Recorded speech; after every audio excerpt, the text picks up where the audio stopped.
Welcome to the Undisputed Podcast. I'm your host, Joy Taylor. On today's show, yet another court ruling means Ezekiel Elliott will be eligible on Sunday. What does that mean for Zeke and the Cowboys? Plus, why Deshaun Watson will come back better than ever from his knee injury. And should the Lakers be concerned that Lonzo Ball isn't assertive enough? Skip, Shannon, let's get to it. We have breaking news. Ezekiel Elliott will play Sunday at home against the Chiefs. The Second Circuit Court of Appeals granted Elliott's request this morning for an administrative stay on his 6-game suspension, which will allow Zeke to play on Sunday. Shannon, now that we are all honorary lawyers, what is your reaction? I'm getting more confused by the minute, and so I won't try to get into legalese. I just hope for the sake of Zeke and the sake of the Cowboys that he wins this. Because all he's doing, it seems to me, is kicking the can down the road. He's delaying the inevitable. Because now, if he pushes it back a week, so now the Raiders game will be included in this situation if he doesn't get suspended. Skip, let's just say, for the sake of argument, he wins for 3 weeks. You know, that's the final 4 games and anything that happens in the playoffs. Could be. I hope he wins it. At this point, anything less than a win is an absolute loss, Skip, because it seems to me that he's delaying the inevitable. He's kicking the can down the road. I don't believe he can win when it's all said and done. I do not believe he can win this case. And it's like, well, he's winning now. It's almost like he's like a man on death row. They give you a final meal. You eating rib tips, you eating filet mignon, you getting whatever you want. But at the end of the day, if the outcome's the same, what have you done? I'm sure many of our viewers are getting sick and tired of this story on a legal plateau. You know, that we have to keep talking legalese here.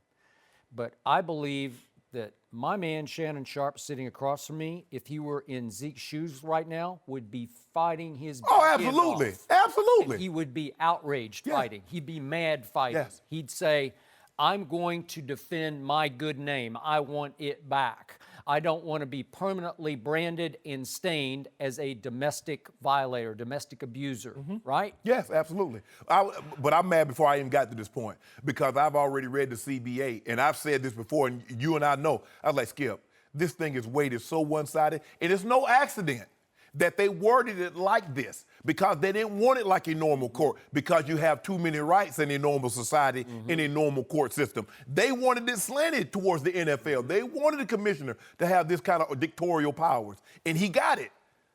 Okay, so I'm going to get a little bit legal here, so hang with me. Okay. Because I think a whole lot of people watching right now believe in what Colin Kaepernick actually sat down for going back a year and a half ago. Correct. And that is the rights of black men and women in the criminal justice system and at the hands of the police in this country, right? Right. And I think much of that is operating here now. And in the motion filed by Zeke's legal team in the Second Circuit Court of Appeals, this sentence is in the middle of it. I'm going to read it. If the district court's decision, remember Judge Fela last week, Yes.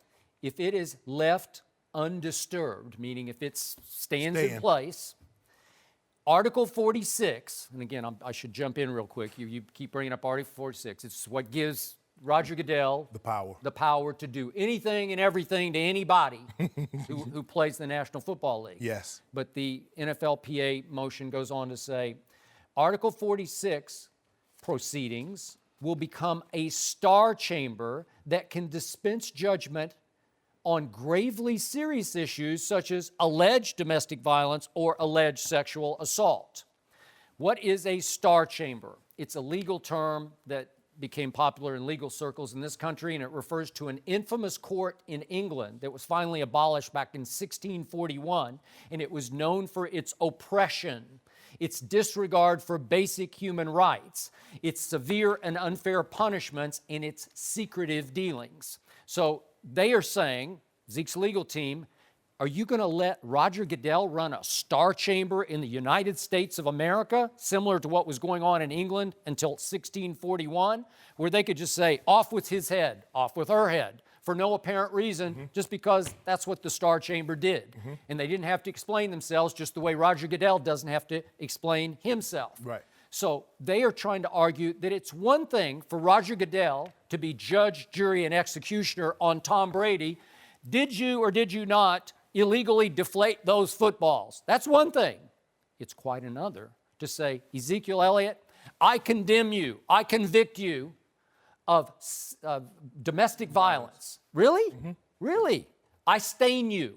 I brand you forever as having committed domestic violence. Can Roger Goodell in the United States of America get away with that, just given Article 46? They're arguing no, and they want an appeals process to say, and this will take 3 judges to vote. Right. Again, Brady lost at this level 2-1. Correct. He didn't lose 3-0, and they also made it a clear point here. You did have one dissenting judge in the Brady case, so it did go that far. So give us a fair hearing here, a fair appeals process hearing that Zeke didn't get, according to them, Yes. from Roger Goodell. I have no Okay. I have no problem if he goes to you have a 3-panel judge and they rule one way or another. You can live with the All right. outcome. So they are also pointing out that Judge Mazant, the first round of this back in Texas, that he called this a groundbreaking case, the likes of which, he said, the circumstances are unmatched by any case this court has ever seen. That's what Judge Mazant wrote in his opinion of this. He'd never seen anything like this, where Roger Goodell gets to play judge, jury, and executioner, even when it comes to domestic violence. Do you love that, Shannon Sharpe? You've crusaded for reform in the criminal justice system. Well, this qualifies, right? Absolutely. I mean, all of a sudden, Zeke isn't just an employee or a member of the NFLPA union. Right. He's now trying to say, I'm a citizen of the United States of America, and you're going to let this man do this to me on a gravely serious issue such as domestic violence? But here's the thing, Skip. If he was a normal citizen, he would have a very valid point.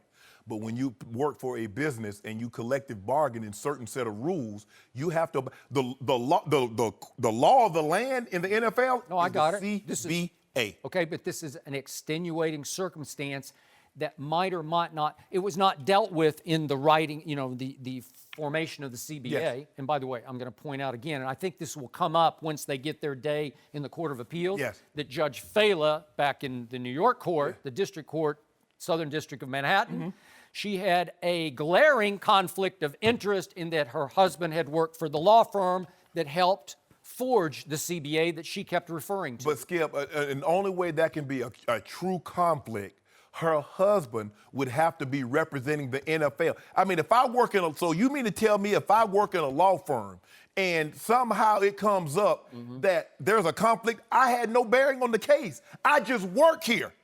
So but he's a partner in the law firm that represented the NFL. Was he working on was he involved in the drafting of the CBA? If he wasn't, Skip, that's bull jive. Is even the hint of being wrong? Yeah, it's the hint. And she signed a declaration when she took over as a judge. If there's even a hint of impropriety, I will recuse myself. And clearly she should have recused herself. I mean, look, I get it. And sometimes even the mere mention of impropriety is enough to sway public opinion against you. And I'll give you that, Skip. But it'll be hard for me. I'm an employee of Fox.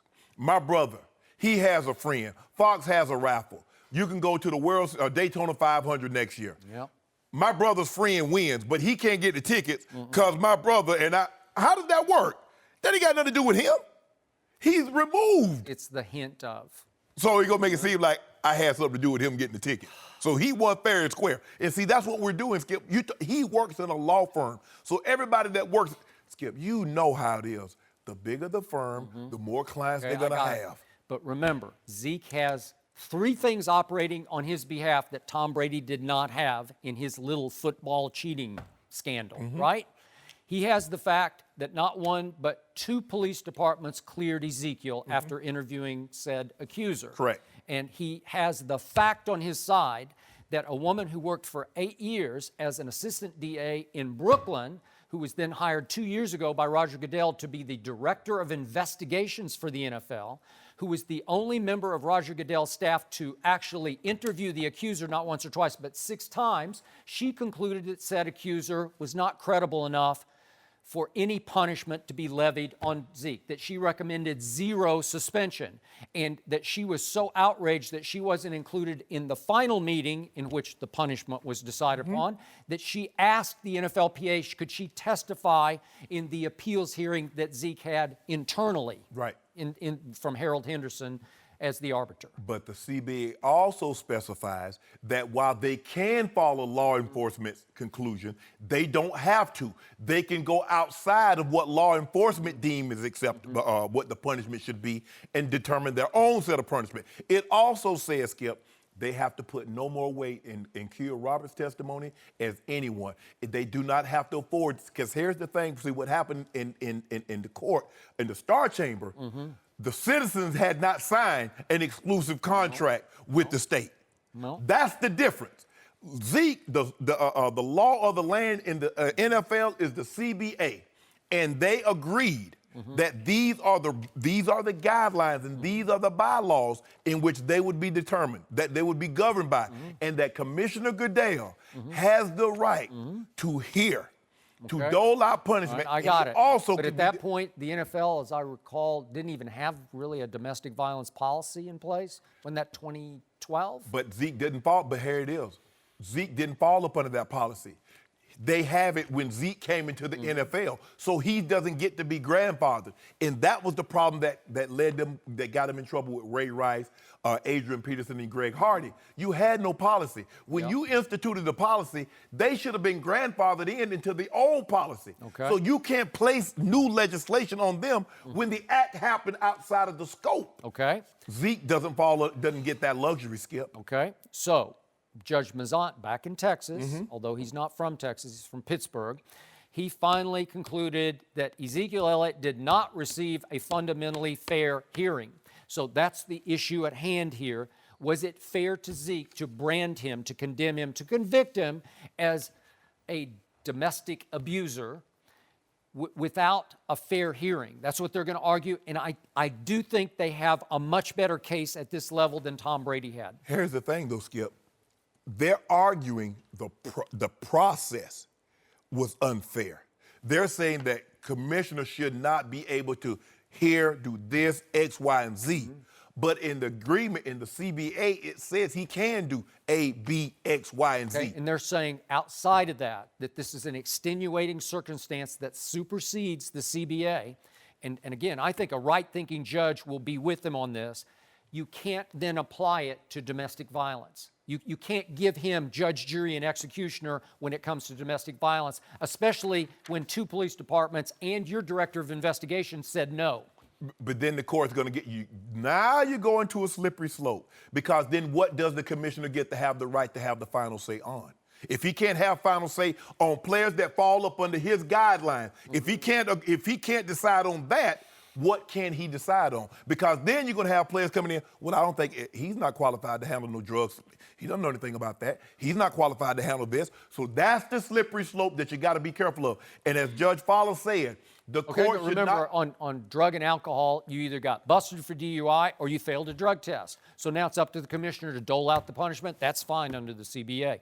This, he didn't get convicted of anything. And in the CBA, it says a conviction is not needed in order for Commissioner Goodell to dole out punishment. I think he's got a shot to win this. It's remarkable that this is still going on. I don't think it is. Because I think it's a unique case.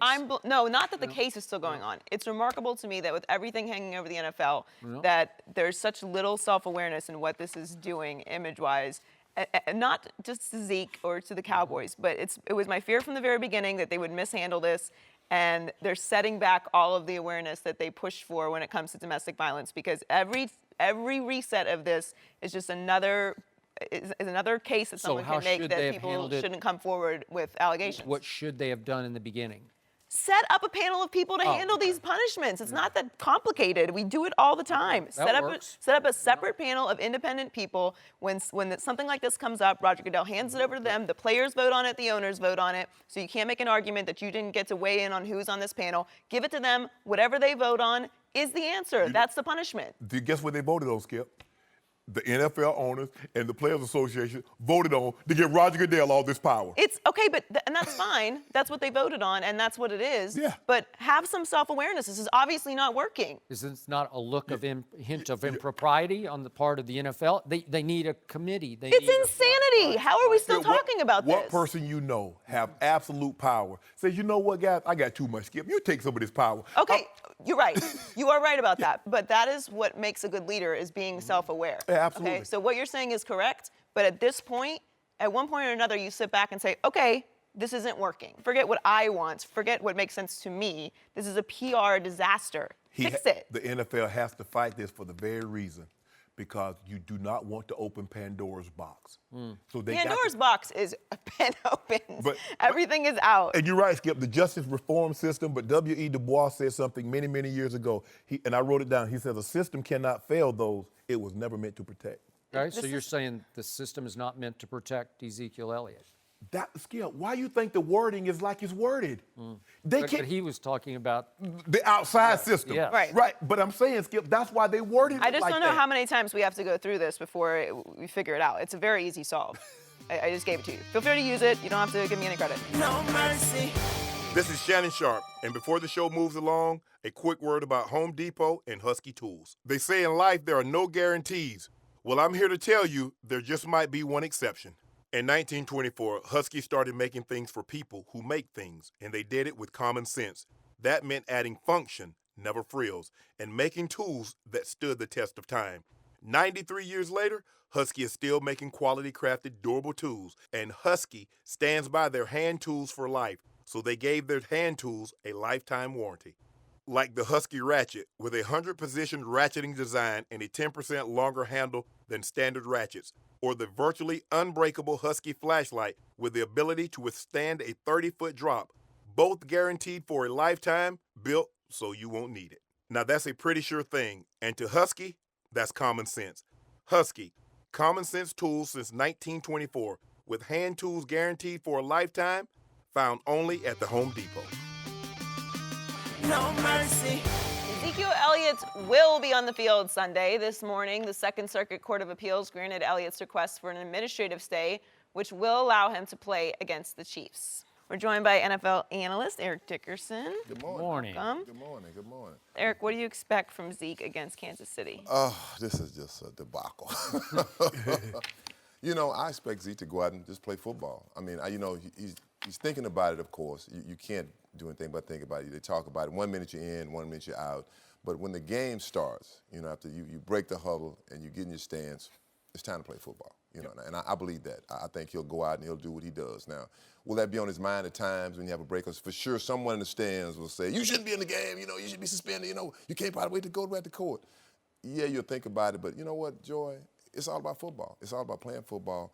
Will he play well? I think he'll play well. I really do. I think he's trying to get his groove. I think the offensive line is in their groove. Mm-hmm. I think they're knocking open the holes. Mm-hmm. Last year, look at Zeke. He averaged 5.1 yards a carry. Mm-hmm. I mean, he had 100 yards last week. He had 100 yards the week before against the 49ers. Not a great 49ers team, but 100 yards is 100 yards. But what do I expect? I expect him to go out and play hard football. And what do I expect in the Kansas City Chiefs? To try to stuff the run. That's what I expect. Yes.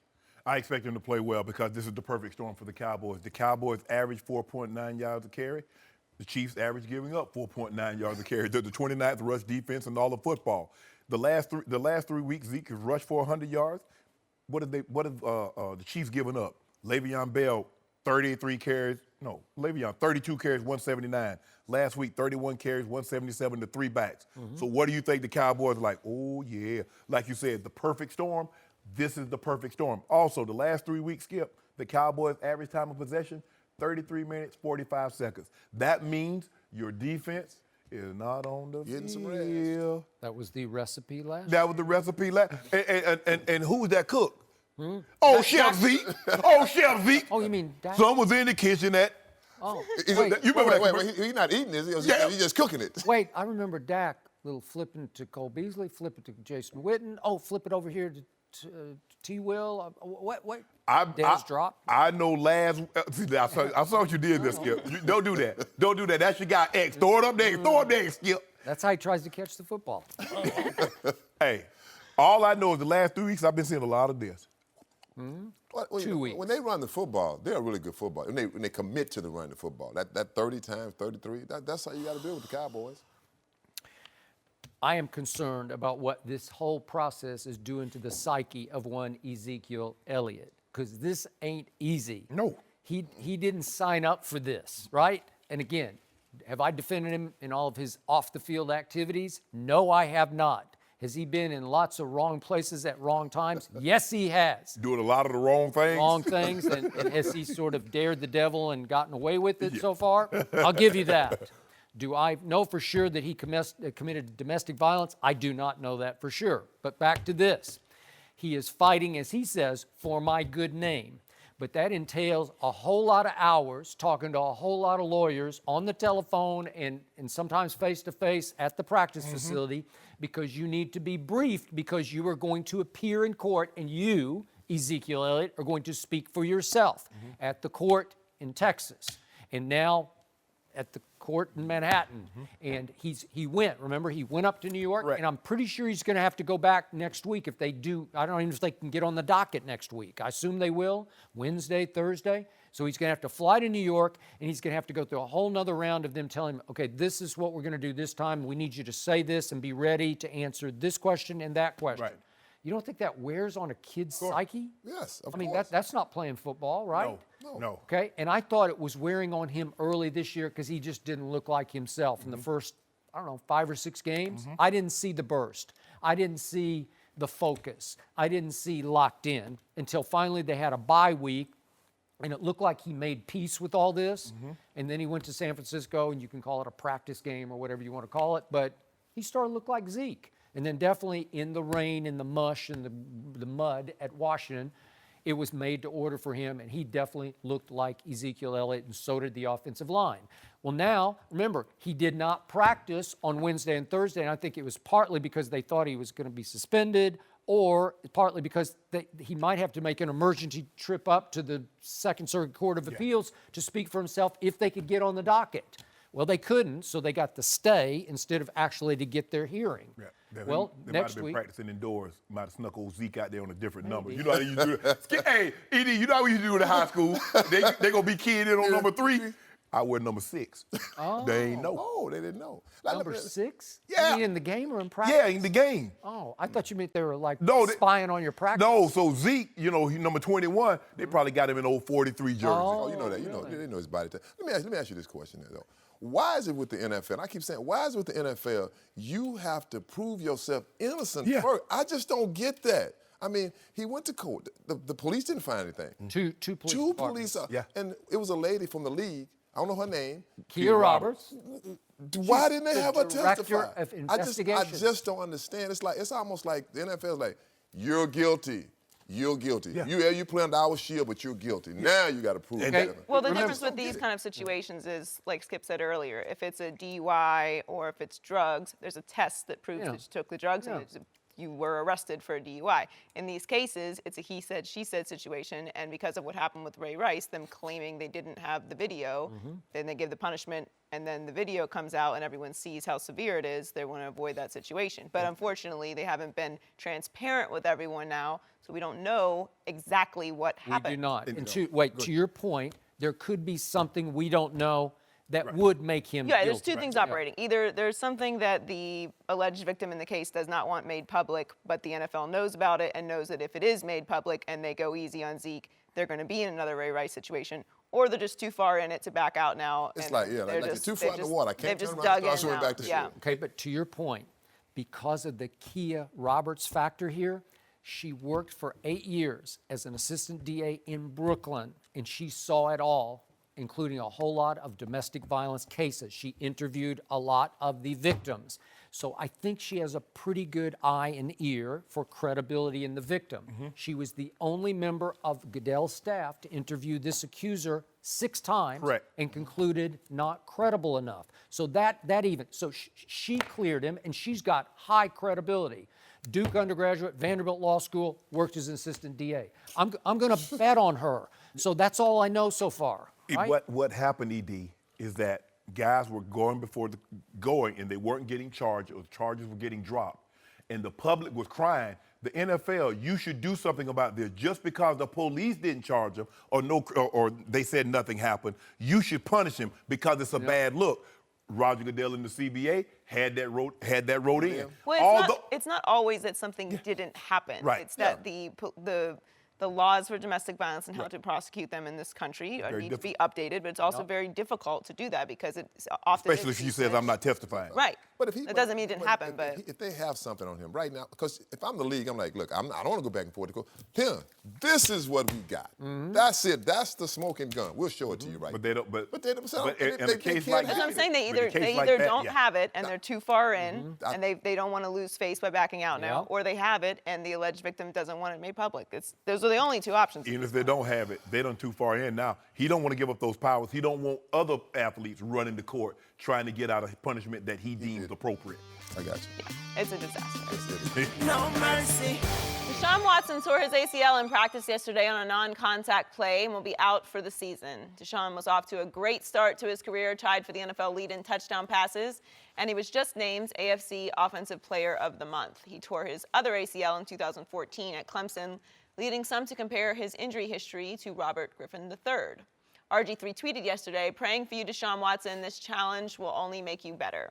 Eric Dickerson is still with us. Are you concerned Watson will struggle to come back like RG3? No, I'm not. I think any time a player gets hurt, it's devastating to him and his football team. I mean, if you look around, everybody's been tweeting about him, owners, players, GMs. I think that even myself, I was concerned about him playing against the Rams. But do I think he'll come back fine? Yes. I mean, I think one thing is that, it's your mental state. That's what it comes down to. I mean, when the player gets hurt, everybody gets hurt in different ways. I mean, I think about RG3 when he got hurt. RG3 was a running quarterback, truly a running quarterback. He likes to run first and then look for the pass second. Deshaun Watson is a guy that I think is a pocket quarterback. I think when you saw him play last week against Seattle, it was one play where he just waited. He could feel it, and all of a sudden he just turned to the 360. That's pocket presence. You feel those kind of things. It's like a running back. I don't see you, but I can feel you. That's what he has.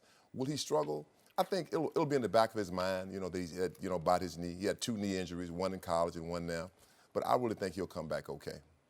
Once he gets that first hit and he pops back up, I'm okay because there's uncertainty. I broke my collarbone in '99, missed the final 12 weeks. It wasn't until I got in the training camp, Skip, I caught a pass and I was able to get up. Guy tackled me, I went down. I'm okay. Am I really okay? I won't need to get. These are my teammates. I don't know if they really hit me like they would hit another guy. It wasn't until the first game of the season in which I got into a game, I was like, okay. And I took that hit. And that's what it's going to take. I'm sure he's going to be a little apprehensive, but he's made of the right stuff. Skip, you don't come from where he came from. Yep. Do what accomplish what he was able to accomplish. And you and I felt that he was the best quarterback in the draft.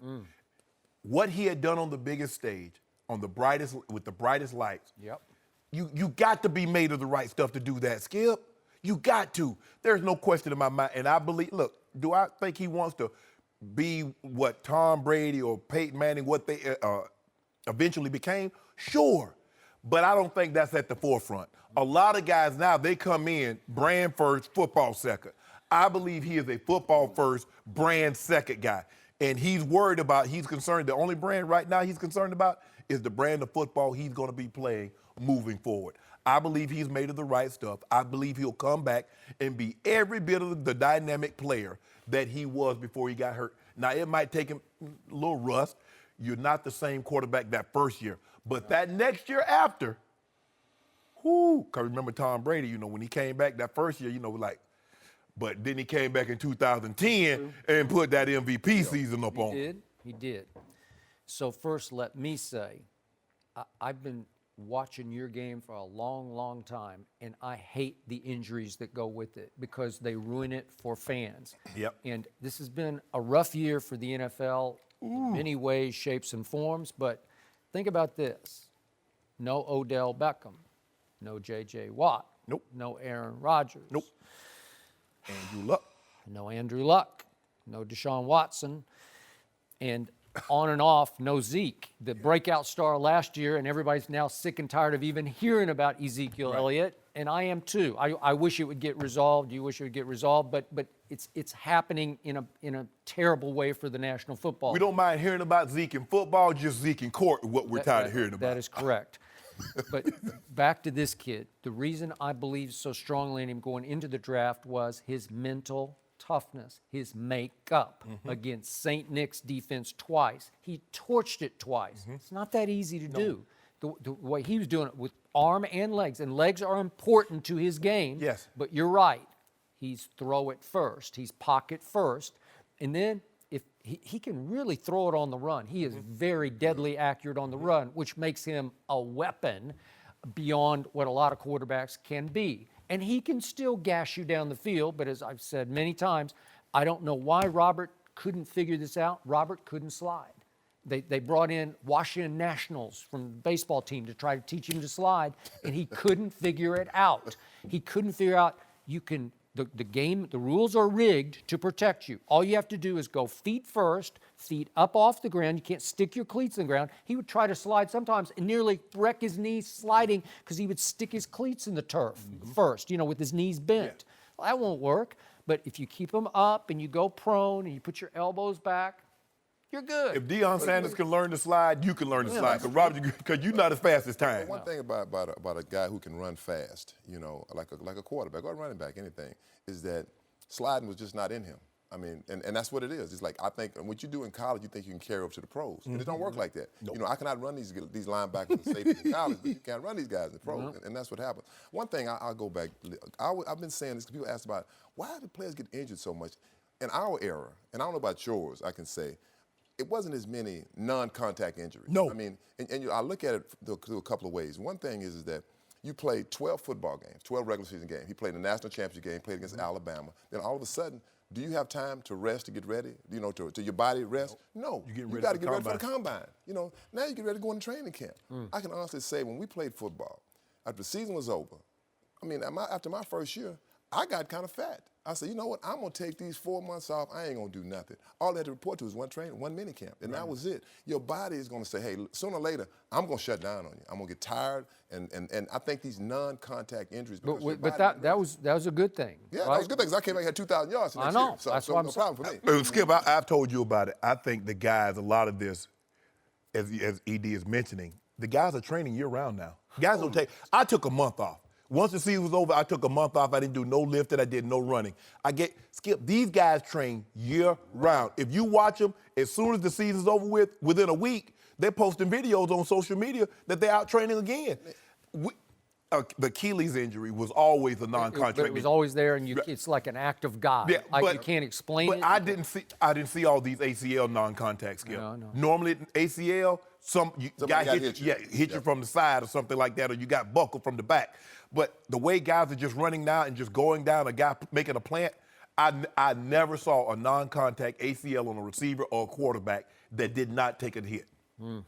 So in the end, Robert Griffin, I was a big fan when he was at Baylor heading into that draft. I said he'd be better than Andrew Luck, and for 1 year he was better than Andrew Luck. He lost sight of himself. He lost all self-awareness. He became a brand. In his eyes, he wanted to be Peyton Manning because his parents were right there with him, and they said, you can't subject yourself to running the football on read option anymore.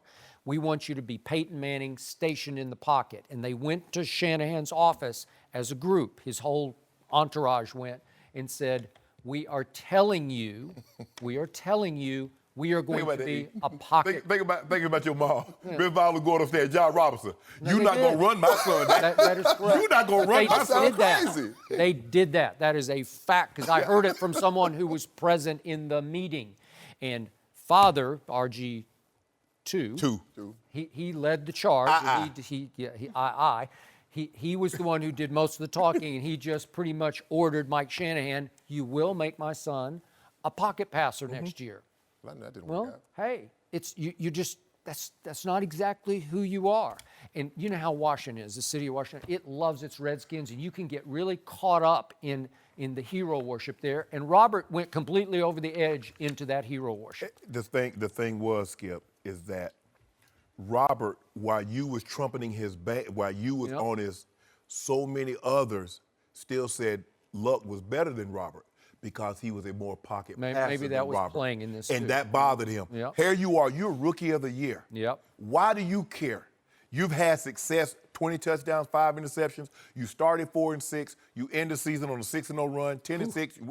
You in the playoffs. And remember, you had Seattle down 14-0 Yes. when this went south. Yeah. But it was because Andrew Luck is, he's prototypical. He's the guy you just take out the package. You don't have to run any system for him. It's like ED.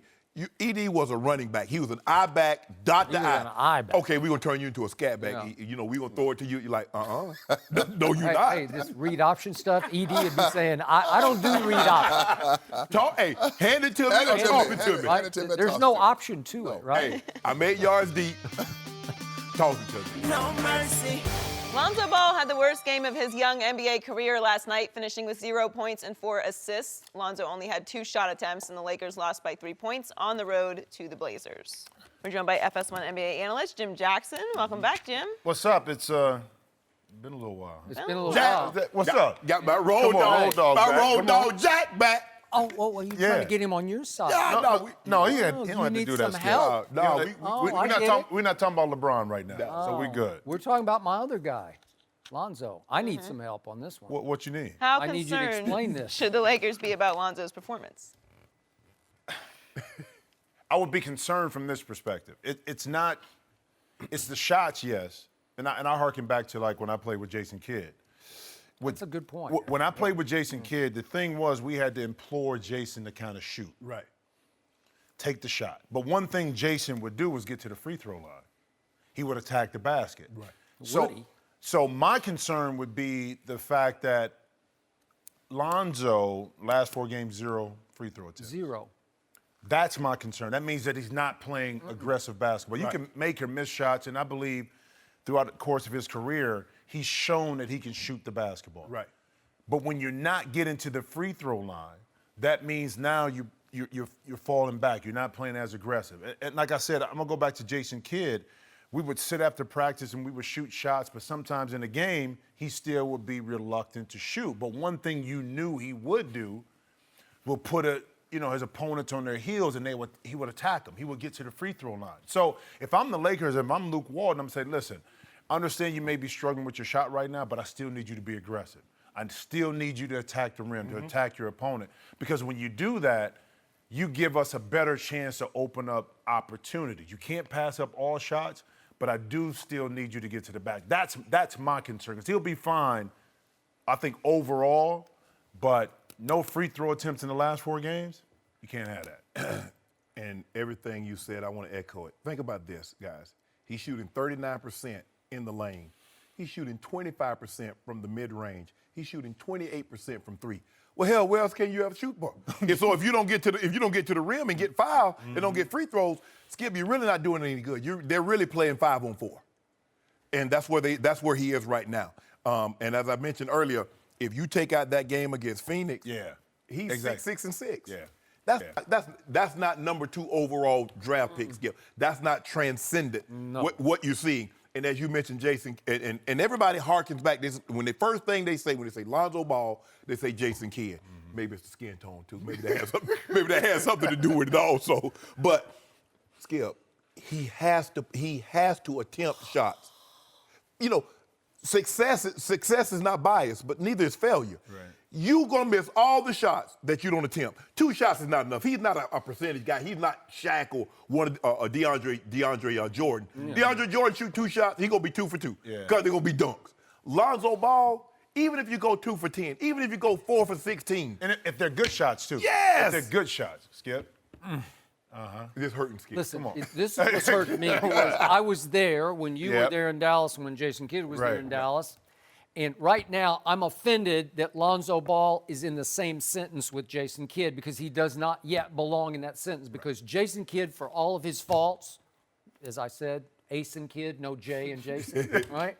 But you want to talk about playing hard? Yeah. He played crazy hard. He played football hard, right? Yeah, he did. He was in constant attack mode. Loose balls. Have you ever seen anybody dive after loose balls? Like kamikaze, blow himself up, hurt himself, self-destruct because he would go after loose balls so hard. In all my years of watching the NBA, and everybody knows I'm a nut, man, and I watched every dribble of this game last night. I have never, ever been more mystified by a basketball performance than that kid's last night. What? You harken back to Kobe in Phoenix. Hey, no, I did because I was there. I was there in Phoenix when Kobe didn't shoot in the fourth quarter, I couldn't believe it. But we knew he was pouting. Yeah. Okay, we got it. I mean, I knew what the MO was. I had an explanation in my head. He's just pouting. Yeah. He's playing diva. Okay, and so I got it, and he did it on purpose. I can't explain this because it looked to me from the very start that Lonzo Ball was trying hard not to try hard. Seriously, where from the opening tip, he walked the ball up the court. Listen, he can fly now with the basketball. He's got not a good handle, a great handle. He's long-legged, 6'7". Remember what Steve Alford used to say at UCLA? He can play downhill like crazy. He would walk the ball up last night. He would flip it to the wing to Brandon Ingram or somebody on the wing. Then he would half trot over to the weak side and just stand and watch the play proceed. And most of it was just degenerated into, your turn or your turn. You're going to go one-on-one. There's no real flow to the offense. And I'm saying, what are you doing? Because I saw it one time, but only one time. You can say aberration, but I definitely saw it through the Summer League. He was merely the Summer League MVP. And I'm not saying the competition is high quality because it's not. But he was in attack mode the whole Summer League. He was in attack mode at UCLA. And he was definitely in attack mode Game 2 at Phoenix. And they were trying. I know the coach was about to get fired, and we had Earl on yesterday. But they were playing hard because LeVar inspires everybody to play hard against Lonzo. And Eric Bledsoe and Devin Booker were playing their tails off. And it was 132 to 100. And the Lakers won because Lonzo Ball took the game over. 29, 11, and 9. And he made 3 driving shots off the glass. 2 out of 3 were left-handed. Right. One, he went left-handed up through Tyson Chandler, who was like 7'2", and made it a high up off the glass. And I'm saying, there he is. That's all I've seen the whole year. How do we go from that at Phoenix to that last night where he looked like he was completely disengaged? Well, the problem is this, is that for Lonzo, and I've always said this about him, is that his change of pace is very important because he's been able to play the way he wants to all the way through high school and even UCLA. So if he wanted to walk it up, he can walk it up and get away with it. But in the NBA, for him to be really effective, his change of pace is very important. Okay. And right now, what I'm seeing with this young man is that he's more reluctant to say, here, I'm going to give the ball up to you guys and you make plays. Now, also, he's a product of our expectations. Think about it. We got to reel it back. Our point guards now, we expect a Damian Lillard to score big-time points, Kyrie Irving to score points, John Wall to score points, all these point guards. So that's what we're putting on Lonzo Ball. That's not who he is. He can give you 27 points, but he's a throwback in the respect that he's a willing passer. Okay. He wants to run the offense, but our expectations are... Remember, he's not a good rebounder. He's a really good rebounder. Exactly. And last night, he had 3 and 4 assists. Yeah. That's just lack of effort. But it goes back to... I'll go back to the free throw. Because now that means you're not being aggressive. Yeah. So now you're not going after loose balls. You're not getting rebounds. For Lonzo really to be the player that we saw, even in preseason, I don't care what the competition was. What you saw was the effort, which was important to me. I saw the push. I saw that in the Phoenix game. Whether you go 0 for 5, 1 for 10, if you give me this push, and Jason, I'm going to go back to this again. It was nice for Jason Kidd, didn't shoot well. But I'm going to tell you what, he had 10 assists, 5 steals, 8 rebounds, and he gave us a chance to win. And maybe he was 2 for 10 from 3, but at least he would try, right? Yeah. His impact on the game was much more than just putting it in the hoop. What if his scoring is more John Stockton, 13, 14 points? That's fine. That's okay. But see, that's going back to The old school. That's what a point guard is supposed to do. He's supposed to get your teammates involved, and then if he has shots, but we're skewed. We thinking Russell Westbrook. Exactly. We thinking Russell Westbrook. But I'm not. I'm not. I told you he's transcendent because he has the gift of passing the basketball that might even transcend Jason Kidd's gift as far as seeing it before it happens, the sensational pass. The more magic You type know, pass. Jason Kidd got the second most assists in the No, NBA. no. watched Jason him was special from that. I I know. mean, listen, he got us, I was averaging 26 points, the easiest of my career because of Jason Kidd, in regards to how he saw things early on. Now, the thing Jason did too, on the defensive end of the court, he created so much havoc. Either it was one-on-one or how he played the passing lane. So that's another area for Lonzo. He may not be the quickest, but how you play the passing lane, good how at you it. can disrupt the offense, now he can be a better threat on the defensive end. Okay, so the reason that I am not going to give up on this kid, the reason I do believe in him, I keep telling him about subtle impact on the box score. Right. The far right column over here is plus minus. So last night he plays 28 minutes. He has the best plus minus on the entire floor, having a game in which he didn't even try, and he's a plus 10. No Laker, no Trailblazer had better than plus 10. And by the way, the Lakers at a really tough place to play, they have a last-second shot by Kyle Kuzma to send it to overtime. So the team hung in despite this kid saying, I don't think I want to play tonight. And how good is Kyle Kuzma? Oh, I like it. I like his game. Do you like him better than Ingram long term? Yes, Yeah. See, I do. See, I had him I at do. I had him at Utah when they played in the tournament, Oh, yeah. and I watched them play. And it's funny, Shannon, you know this too. Some guys in college feel packed in, inhibited, and they get to the league, it opens up. Kyle Kuzma, right now, the way he's playing with this system, He projects better to me what than long Ingram. term? Because he does things off the ball. Where Ingram right now is just learning how to figure that out. But Yep. Lonzo Ball is a big. You think about this. His impact is now the Lakers are sharing the basketball. Yeah. They're willing to give it up, Good and to that's see the them tonight impact of against the Lonzo. Nets. Jim, thanks for joining You us. got it. No mercy. The Cavs are off to a very rocky start this season. They're currently on a 4-game losing streak and are 3-5 overall. Dwayne Wade rejoined LeBron this offseason, and yesterday he compared the struggles of this Cavs team to the 2014 Heat team that lost in the finals. Let's take a listen. That last year in Miami when we went to the final, I don't know how we made it.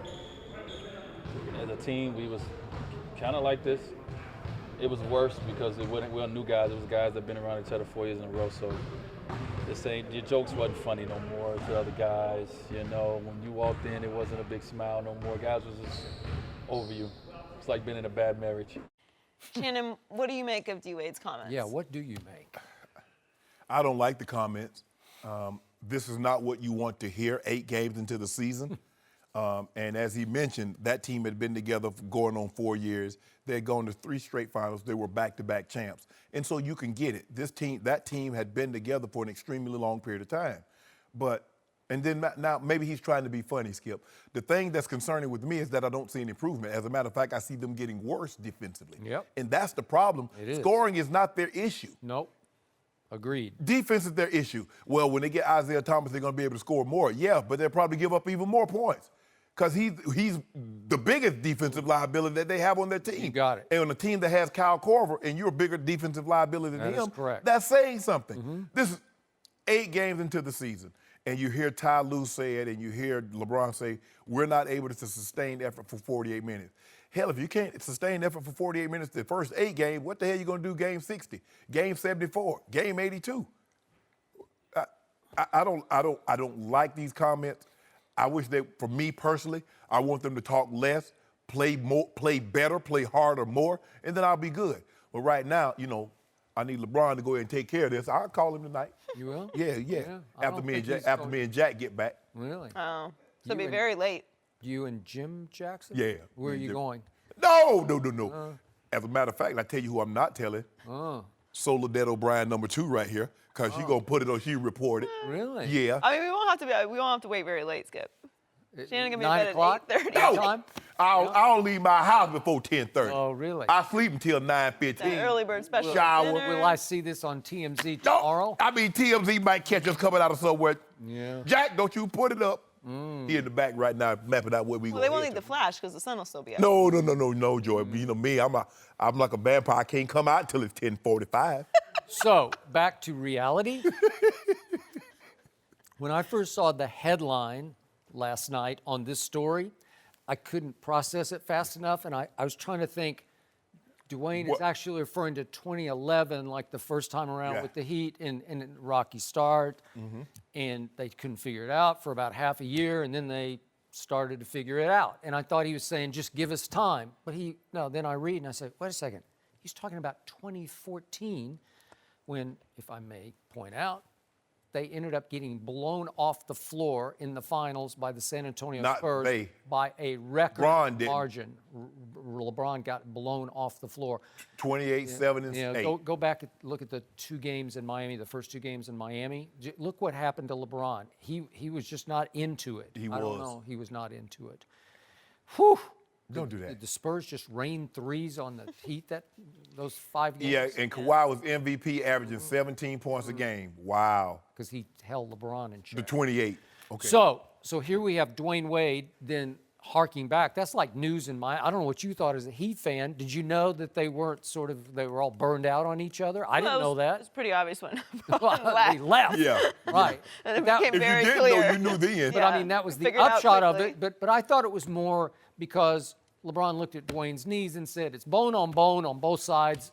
I'm sorry, brother. I'm done. Well, I gotta get a bit more help." But than you." apparently that's not what it is since Yeah. he's playing with them again. Yeah. But, and plus, we wanted some things in the Okay, I got in Yeah, the you wanted to be arena. the GM and No, we didn't want to be the equipment GM. manager. But we want our guys to have coach. access.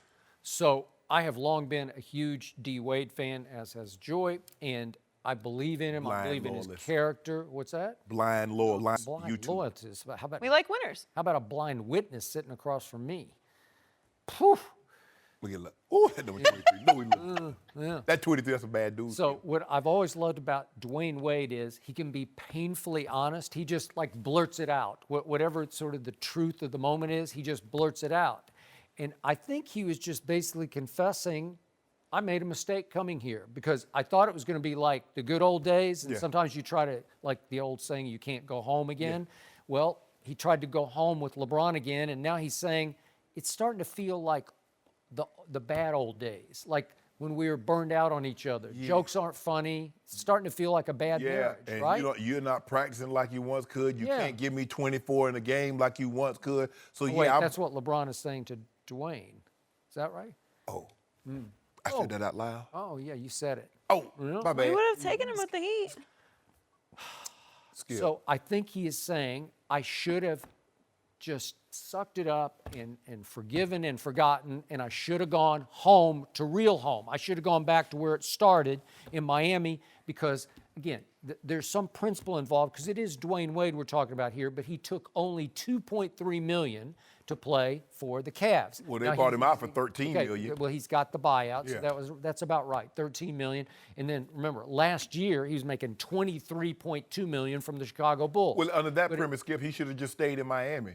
Okay. He'd have been most happy instead of just being upset at Pat Riley because he was giving Dragic and offering everybody might else. now agree with that. Yes. But now Pat did offer him the concession of, it's all Pat had to offer, Pat Riley. He had like 4.5 to offer. And again, there's principle involved when you have a superstar of this magnitude. So 4.5 versus With no state taxes. 2.3. Well, but it's just the principle of he's now from the Cavs making 2.3 million, okay? Well, and he's just sort of shrugging like, gee, I thought this was going to be fun. It's no fun. Losing is not fun, Skip. I don't care if you are, look. But you're not just losing at the buzzer. You're getting to the wiped Nets, off to the court. the Magic, and to teams on your. And I think what's most depressing is that they're losing by double digits at home. And you know the Cavs were virtually unbeatable over the last since LeBron has been back at home. Yeah, they lose. I mean, they're gonna lose some games, but the way they're losing these games, being down by 15, being down by 20, and losing at home to. Come on, Skip. To the Pacers? Yeah. The Pacers hang 124 on you. Yeah, and remember what happened. LeBron does his and one on Corey Joseph, 6'2" Corey Joseph, and then flexes. And I'm thinking, here they come. And guess what? There they went, because from that point on, it was 97-94. Bron can't do it all, Okay, Skip. but they get blown off the floor 27-13 the rest of the way by the Pacers. Yeah, I know. And George Paul no longer plays for the Pacers. Yeah, I'm sorry, it's Paul George. No longer And plays they, for the Pacers. and they had Sabonis looking like his dad on They Venus. did, yeah. And Miles Turner, who's arguably their best player left on the roster, has a concussion issue, and he didn't even play in the game. And that happened? Bad. That's a bad sign. It is, Skip. They don't play defense. Yeah. I don't know how to make it. And this is not now that Tristan's down, you got Kevin Love. We know he doesn't play defense. Kyle Korver doesn't play defense. Channing Frye doesn't play defense. The guys that can play defense are not the guys that can put the ball in the bucket. So what are you going to do? At some point in time, you got to say, look, guys, we might have to start winning some games 90-85. Maybe. You might have to win games like the bad boy Pistons. Because you can get up and down. Scoring is not their problem. But if you're going to let teams rain 16, 17 threes on you, you're going to let teams shoot 53, 54% from the floor overall, you're losing. Four guys got 20 points. 5 guys got 20 plus. You're not beating a team like that unless you rain down 30 threes. But other than that, you're not winning the ball game. Right now, they're not a very good team. They got some good players. Got one great all-time great, historically great player, second on Mount Rushmore if you're looking left to right. I thought you said it was first. No, I didn't say that, Skip. I said he's working on coming to the. He coming. But that's okay. I'm just saying. Did those 8 turnovers get him a little closer? No, we closing up our bakery. Okay. No more turnovers. bakery. Nope. So it's also possible that Dwayne is calculated enough and smart enough that he wanted to send a little light as fire message back to LeBron. It's possible that he was making this statement like, maybe I made a mistake, this is old and tired. Maybe he was trying to light LeBron's fire on the defensive end where I don't see much effort. I just don't. I mean, man, getting you 25, 10, and 6, Skip. But that's on the one side of the court. And, What about the and other he's side? averaging 1.8 blocks and almost 2 steals a game. I mean, what you want from him, Skip? Roaming. No, that's what you have on the cell phone. He ain't roaming. He playing D. He's roaming. Y'all, you know what? Skip, you know what? I think you're about off the bandwagon. No. I think that Wade coming in, Wade's going to be back in Miami next year. He's going to finish his career in Miami. I think Wade coming in kind of ruffled the feathers of everybody who thought they were LeBron's bestie. And Wade came in, like messed up the dynamic a little bit. What you mean finish his career in Miami? Yeah, but Have you seen him play this year? His career, oh my bad. Don't blaspheme. No mercy. Thanks for listening to the Undisputed Podcast. I'm Joy Taylor. Keep an eye out for the weekend edition of the podcast tomorrow morning, featuring this week's best NFL segments. Have a great weekend, everybody. Fox Sports 1 of 1.